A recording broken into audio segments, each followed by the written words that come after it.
Welcome into the shed, and thanks for joining me for this conversation with Jay Amaechi. Jay is an organizer with Unite Oregon, which is a nonprofit that helps folks from all different parts of the community get engaged with government processes, big projects, and has a focus on environmental, climate, racial, social justice. But today, I wanted to talk to her through her role with the Just Crossing Alliance, which is a coalition group with lots of different nonprofits that are taking a really close look at the Interstate Bridge Replacement Program. Jay and Just Crossing Alliance have done a lot of work in focusing on the comment period, which is just opened a few weeks ago, around the draft environmental impact statement that they've come out with. This is a chance to get comments on the record, on the federal record, around this project and help bend it into a more positive direction. I think everybody acknowledges that this project is not going to be stopped at this point. It's halfway to its massive funding requirements of $7.5 billion estimate. They've got like $4 billion or so already in the bank. So it's clear that this project is going to move forward. But what's happening now is advocates are sort of on a full court press to make sure that the leaders of this project can change it, have good input on how to change it, and what type of things need to be thought about in looking at how we're going to make this big investment in the corridor. And again, it's not just a bridge, it's a 5-mile stretch of the freeway from North Portland all the way well into Vancouver. So Jay and I are going to talk about this environmental impact statement, why it's important, a little bit about the bike paths that are planned and some of their concerns around that, and how you as someone at home can have a role in shaping this project. Thanks for coming on, Jay. Appreciate it. Let's get right into talking about the Interstate Bridge Replacement. They call it program. I like to say project because it's annoying to me that they call it a program. Let's talk about this big, huge project. First, can you just tell me what your role is on Just Crossing Alliance and what that group is doing around this project? I am the organizer around this comment period in the Just Crossing Alliance. And as far as the Just Crossing Alliance itself, so it's a group of folks from all different advocacy platforms. So some folks are more into transit, and other folks might be more into bicycling or pedestrian infrastructure. But basically, the Just Crossing Alliance, there's advocacy around this proposed interstate bridge crossing. And one thing that all the members really have in common is this urgent need to mitigate and adapt to climate change. And there's a lot of values of environmental justice and social justice, and the need to balance all the fiscal needs with all the other infrastructure priorities. The project has just released its big supplemental draft environmental impact statement. So I'd like to kind of start from there. Can you share with folks what that is and why it's important? So, just a little bit of grounding is there is this National Environmental Policy Act, which you just alluded to. It's a federal law that requires federal agencies to consider the environmental impact of their actions. It mandates the preparation of these environmental impact statements. It's basically a comprehensive document, and the whole point of it is to assess the potential environmental impacts of a project and also the alternatives to the project. So, they had an original EIS, and then a lot has changed. So they're providing supplemental EIS, and it supplements the original EIS by analyzing any new information, new impacts that they might have.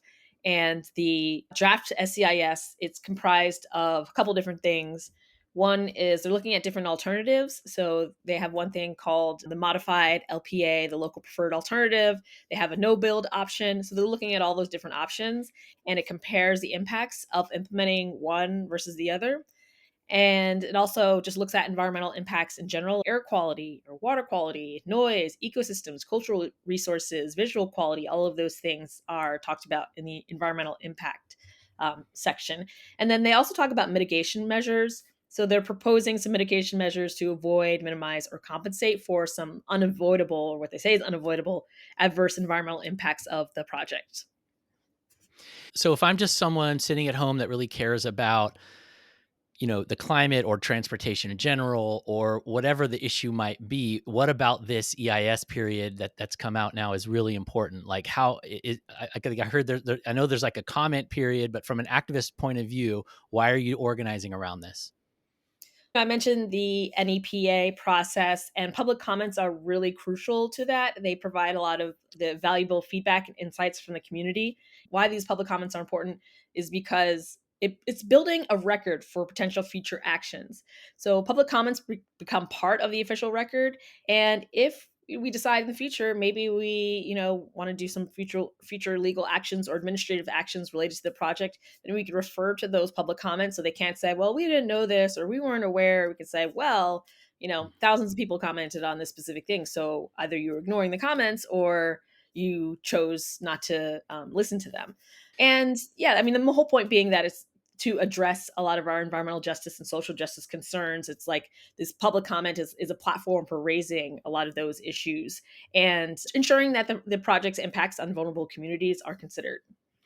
Now, the Just Crossing Alliance isn't saying don't do anything. We don't want this project at all, but you do have specific concerns. Can you share what Mhm. your sort of top level concerns are with the way the project is sort of laid out right now? I think overall, one of the major concerns is that it has, like, there's sort of a defeatist approach attached to the SEIS, where the assumption is that we're going to have this big box economy that's relying on a lot of freight transportation. Everybody's going to be using Amazon in the future that ODOT imagines, and that everybody's going to be like riding in their cars, and the temperatures are going to be out of hand. Which of course we need to plan for climate catastrophe because it's already happening. There's no question about that. But this sort of defeatist way of thinking, it really sort of limits the possibilities for how this bridge could be and how it could serve a lot of different populations. Like I said, in the Just Crossing Alliance, there's a real diversity of opinions. And I wouldn't say there's necessarily like one statement right now that, like, we're going to be coming out with our official comments pretty soon. But, some different folks have different concerns. And mainly one of the main concerns across the board is the environmental impact and also the economic impacts on people. So specifically looking at the tolls, they're supposed to have these like income restricted programs and stuff like that. But for example, the people in Hayden Island, they don't have any like stores or medical facilities on their island, and they have to leave, and are often leaving and going to Washington to get these services. And then all of a sudden they have to do a toll every time they want to get like basic services. That's not equitable. The statement talks a lot about equity and about listening and prioritizing low income communities, marginalized communities. But really, at the end of the day, tolls are going to be a burden for people that are financially strapped, and also thinking about the fact that these are going to be digital only. What about seniors who maybe they're not cash strapped, but they just don't know how to use a digital platform, and the idea of having to sign up for digital banking and all this other stuff in order to be able to get access to the tolls, I mean, that's another barrier. So the economic barriers is a huge thing. And again, like I said, this kind of defeatist attitude where it's like we're going to just have to expand the roads, and also some of it doesn't really appear to be rooted in facts or reality. This idea that like we're alleviating congestion by adding lanes is something that has been disproven many times, and in fact the opposite has been proven to be true, that induced demand is a thing. Induced demand is slightly mentioned, but it's not addressed in like a realistic way. So yeah, those are some of the big concerns that a lot of the members of the JCA have. And I hear what you're saying about the overall framing of how these WashDOT and ODOT approach this. And I think it's important, and correct me if I'm wrong, but there is a direct through line from the Columbia River crossing planning and framing and design to some degree to this project. So, right, it goes back very far. So I think that underscores even more the fact that the world's changed around this mega project considerably. And what I'm hearing from you is a deep concern that their approach hasn't changed commensurately. Yeah, and thinking about other projects, this seems to be tied to a mentality. Maybe it's not tied to very specific projects, but it's tied to a mentality that the world is going to look a specific way. And I would say a lot of people in Portland don't want the world to look that way, and would actively fight against the world looking that way rather than having a defeatist attitude towards that. I think of like in the Argay neighborhood, how they are trying to put a distribution center, and how they've been trying to put distribution centers all over neighborhoods in Portland at the Mm, detriment to communities. And the way that they're planning it is in that same kind of mentality, that we right. have to make sure that Amazon can get its trucks to warehouses. We got to make sure these big box retailers have access to inventory. And we all buy things from Amazon and all these things. I'm not saying that these things have to go, but if we're trying to benefit a local economy, are we really doing that by making Amazon's supply chain easier in Portland? Yeah, and I think a part of what you're getting at that I read in some of the Just Crossing Alliance analysis is that what you're talking about a little bit here is kind of like the modeling that they use, right? So these Mhm. project designers, they put through a computer what they think is going to, what spits out to them, like how many cars are going to be using it, how many trucks are going to be using it, and what that's going to mean to the different scenarios and designs that they have. And I know we can't get too much into the weeds of that modeling, but I know there's some beef around that in terms of what they are expecting in the future versus what I think folks like you and other people as part of the Just Crossing coalition are sort of like fighting for and wanting to see change. And so if those things change, it fundamentally sort of makes their modeling outdated and moot to some degree, yet they're attaching what's going to be easily the largest, I mean, $7.5 billion. They're attaching, putting all their eggs in the basket of what I think you're saying is this old idea of modeling in terms of what they think the future is going to hold. I noticed in their press conference that they had, they were pretty, they were really eager to say, we're going to put more people through this corridor when we build our project. But then they quickly said, look, we're not going to do all that in single occupancy cars. We're really proud of our transit, and people are going to be biking more according to our model and this and that. How much trust do you put in what they're saying around their transit and bike walk modeling? I don't have a lot of trust. I'm a bus rider, I'm a biker, I'm a walker, and I also do community organizing in other jobs. And, when I go to these communities, I'm taking the bus there, I'm walking there. And so I can like directly see, like, oh, the infrastructure is really bad. I like almost tripped and busted my head open on the lack of sidewalks. And like, I can see directly like what the needs are just by like being in the neighborhoods. And I mean, one thing I've noticed about, for example, with TriMet, for example, none of them actually ride public transportation. And, I have questions about like, do these folks actually take public transportation? Do they actually ride bikes? Like, yes, there's modeling, but the modeling can only do so much. And really it takes like being in the world and like seeing how the world functions to really understand like how we can predict the future. I'm part of a fellowship around futurism, and I do strategic foresight, which is, Hmm. I guess you can say, strategic planning, but focused on the future. And we have to base our future on observations of the present, not just models but observations. And so I have questions about if they have they taken public transit from downtown or from Milwaukee, have they taken the yellow Hmm. line to Expo Center? And after taking that, do they feel like it's feasible that if that went a couple more stops, people would suddenly start taking it 10 times more, when the fact is that, to even get on the line, there it's hard. So I'm saying all this to say that like it's not enough just to add a couple lines or like add a couple bike lanes. I mean, it's an overall infrastructure issue, and it's a connection issue, because if though that infrastructure project is not connecting to where people actually live, which is going to be maybe far away from there, then they're not going to ride a bike. They're not going to take public transportation, because what matters is where that is in relationship to their house, not where they end up. And Right. so, it'll be great for folks that are disconnected, that are currently in Hayden Island and in Vancouver, who feel maybe disconnected now. It'll be really amazing for them because they'll be more connected.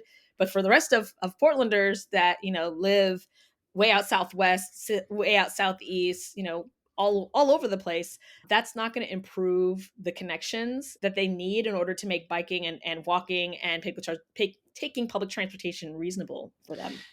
I mean, the project though definitely has a scope and a limit. So I mean, it has Mhm. to Oh, end of course. somewhere. And I hear what you're Right, right. saying about those fine grained details, which I would agree with you in general, because this is the culture that we live in. The people that are making decisions around this project are not people who are going to probably be biking a lot and taking transit a lot. So that right there is some inherent bias. But it's just so folks know, the project Mhm, absolutely is going to spend, I don't know what the number, I don't know if anybody knows the number, but I would say tens of millions of dollars on new bike stuff. And mhm, well, I would just say bike stuff, because I'm seeing in the plan, if I look at here the design layout, there's going to be what they say, lots of new multi-use paths and connections all mhm, the way starting from like North Expo Road. So essentially, if folks know where the dog park is out at Delta Park, that's kind of the edge of the southern part of the project scope, and they're going to have a bikeway on Expo Road to connect to.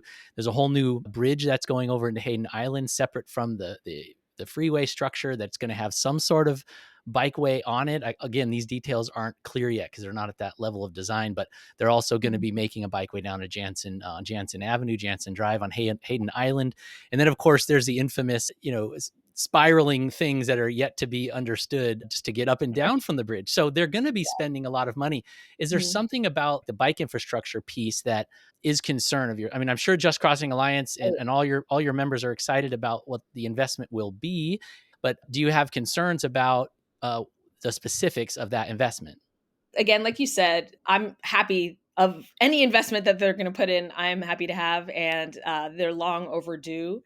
But there is a couple things you mentioned, like shared use paths and multi-use paths, and those are great as opposed to no paths.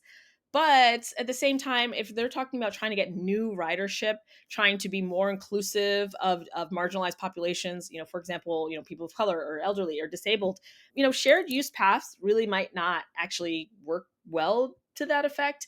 You know, and they talked about separate facilities for bikes and pedestrians are only considered when conditions warrant and where practical, which is extremely ambiguous. And so, we don't know exactly what these are going to look like. But in general, a dedicated and physically separate bike lane is better for ensuring cyclist safety and also encourages more people to choose biking as a transportation option. And often, like shared use paths, like I said, it is better than nothing. I'm not complaining about shared use paths. I use them, I love them. But they have led to conflicts between pedestrians and cyclists, especially because of the speed differentials, and they don't offer the same level of safety and comfort as like dedicated bike and pedestrian lanes. So that's something that I'm a little bit concerned about. Also, you mentioned the spiral things that I have so many questions about what that's going to look like. There's a couple in Portland kind of spirals, and they're not easy. If you're also again trying to get people of different abilities, people who are new to biking into riding, just looking at one of those is very scary, especially if they're talking about, in some areas, these things being 100 feet in the air or 50 feet in the air. And like, that sounds scary.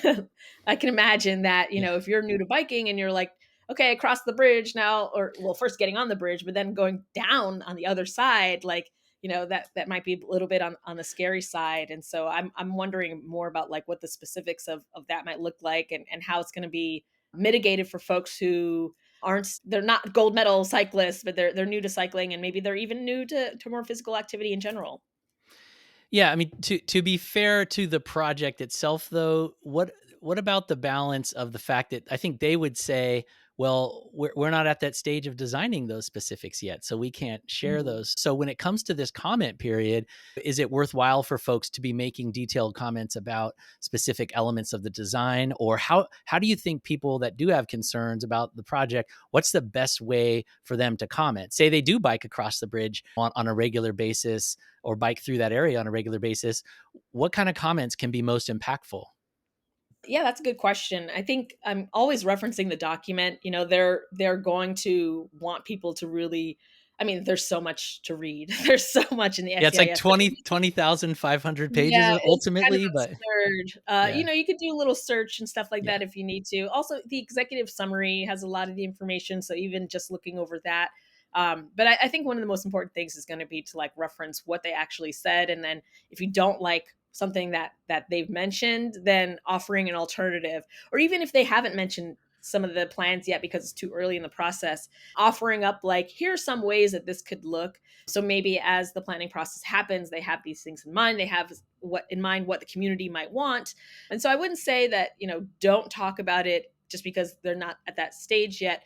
But I would say it is more important to focus on what they have mentioned that they are going to do, and to be able to talk about whether those things are going to serve the community. And if they're not, then what alternatives might we have that could do the job better. One specific thing I want to ask you about is this mysterious bus situation that you posted about. And it kind of gets to a thing we were talking about earlier about their modeling. And I heard this too in the press conference when the project folks were talking. They did make reference, and I think they might have not been told to say this because it certainly didn't sound good. And I know that they're very well rehearsed and strategic about everything they say. But one of the staff people said, he was talking about congestion levels once they get this thing built and what to expect. And of course, they want the media and everybody to know that congestion's going to go down and your time's going to be quicker. But he actually let out a little bit that on each end of the project there's going to be bottlenecks still. There's still going to be congestion even with what they build. And I like how Just Crossing Alliance, I'm not sure if it's you, it's somebody had distilled that into this mysterious express bus that popped up in the EIS. Can you just share with me what's going on with that and what that express bus service that's part of the project sort of reveals about the interstate bridge replacement. Yeah. So, one thing that's interesting, I think, and this was mentioned in the article, which I did not write but did read, is like just how they're looking at cars versus like bus traffic is different. And so, for buses, they're looking at like downtown to downtown, which, it's hard to really understand how long some of these buses are going to take. But you're right about like they're not really mentioning the bottlenecks. And one thing that was mentioned yesterday, there was they presented at the bicycle advisory council, I think it's called, and they talked about how they define congestion in a specific way. If a certain amount of cars are going this slow, then sort of that's congestion. And so when they talk about reducing congestion, they're talking about increasing the flow and reducing points where people are going at slower speed limits, which of course raises the issue of, well, there's more danger of like high speed crashes, and which would create more fatalities and those sort of things. So, I mean, I'm saying this to say that it feels like there's sort of like a lot of missing pieces when we really start to dive deep into, some of the things that they're doing to address congestion.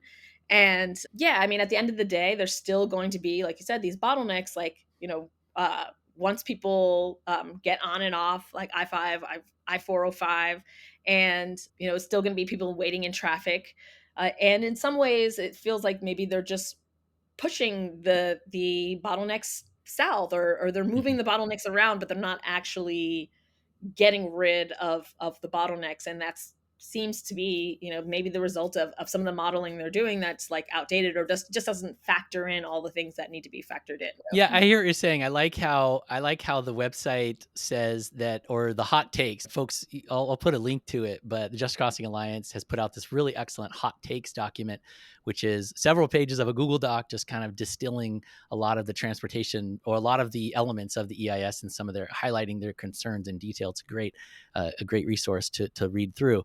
But I like how, just on that note of what you were saying, it said, quote, the timing and location of the congestion changes a bit, but mostly it's still there. And somebody's going to be disappointed about what their $5 to $8 billion is buying. So there's that. And I think it's important for people to know this next part, which is where he said, what lessons should we take from this? Maybe somebody should be thinking about managing the system rather than chasing each bottleneck, and being thoughtful about congestion pricing throughout the corridor, which is not a big element of this plan, or an element at all. They're just doing tolls to pay for infrastructure. They're not doing it to manage traffic, as far as I know.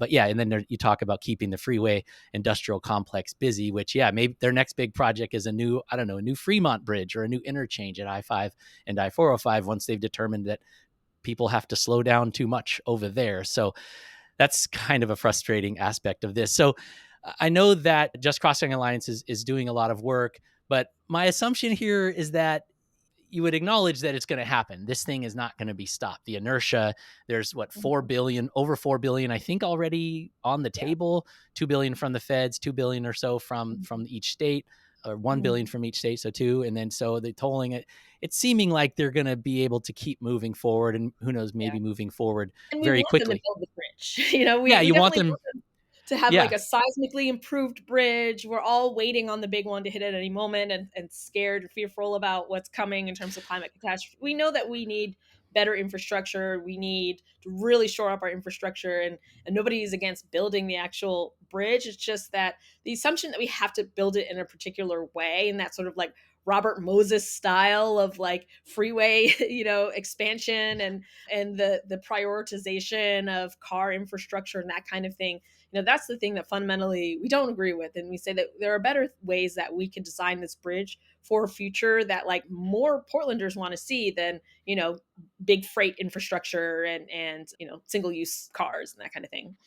So you think that the path forward for people that are concerned about the size and scope of this thing that they want to build is to get engaged, pay attention, learn about the project, and definitely submit comments, right? By November 18th, I think. 18th, yes, by Okay, November so 18th.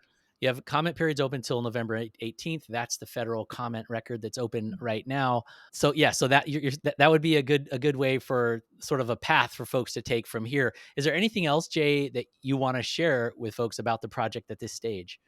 Well, maybe not necessarily about the project, but more about like some of the stuff we're doing. I have a link tree. Hopefully you can share that. But it's just listing, first of all, it lists all the public hearings just so people have it all in one place. And it's also listing some of the different events that we're having because this is not an easy thing to understand. Again, 20,000 pages of this document, and even going to their meetings, they're very dry. They're talking in monotone and like this infrastructure language that if you're not in this world, you're not really going to understand what they're saying. And oftentimes they're speaking very fast and they don't want people to understand it almost feels like. And so we're trying to fill that gap and really explain more about what the project is and what they're proposing, and then give people the chance to actually comment from their own viewpoints, from their own words, once they fully understand what is being proposed. So yeah, we're going to have a bunch of events and things will be continue to be added on the link tree. So it'd be great if you could share. Yeah, I will definitely share it, and folks can stay tuned to Bike Portland for heads ups on things. I know this Saturday, October 12th, there's a bike ride going out there that's going to take the map and look at some of the places where some of the new Mhm. infrastructure is planned and do that. So it'll be a hands-on first person look at what's going to be planned. So I'll be linking to that. I just want to say, yeah, it's such important work that you're doing, Jay, and the folks in the Just Crossing Alliance and all the groups that are in the coalition. So really appreciate that. And I will just say too that you're up against a juggernaut. The folks that are planning this project, it's not even necessarily the departments of transportation on both sides of the river in both states, which it is, and there's dozens and dozens of staff working on it, but they have a whole other third layer of consultants and planners and private folks that are working on this. So the community is up against a lot in competing with that amount of just firepower, honestly. So the work that Just Crossing Alliance that you're doing is so important. And so folks really need to get engaged and get locked in on this. So I really appreciate you coming in and talking with us. Thank you so much. Yeah, thanks for having me. Appreciate it.